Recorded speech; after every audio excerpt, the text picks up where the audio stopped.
6th semester cricket में प्रथम स्थान अक्षय पुजाल, अक्षय परसकी, अरुण पवार, मुस्ताक अहमद रेड्डी, विनायक आंगड़ी, विनायक जल्दी, सुनील निगम, पुनीत प्रसाद मोंडा, राहुल पाटिल, निकप्पा अर्जगा ಎಲ್ಲ ಕ್ರೀಡಾಪಟುಗಳು ವೇದಿಕೆ ಮೇಲೆ ಬನ್ನಿ.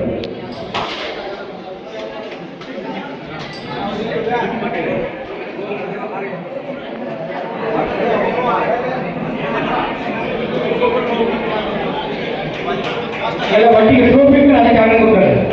ಟ್ರೋಫಿಕ್ ಅದೇ ಕಾರಣ ಕೊಡ್ತಾರೆ, ಎಲ್ಲ ಕಾರಣ ಕೊಡ್ತಾರೆ. ಈಗ 6th semester next BCom 6th semester cricket runners द्वितीय स्थान नवीन कुमार यादव साहब, जस्टिस कलाल, संतोष जन्नूर, जगदीश गौड़ पटेल, बसंत गौड़ पटेल, इमाम साहब, प्रमोद बर्मन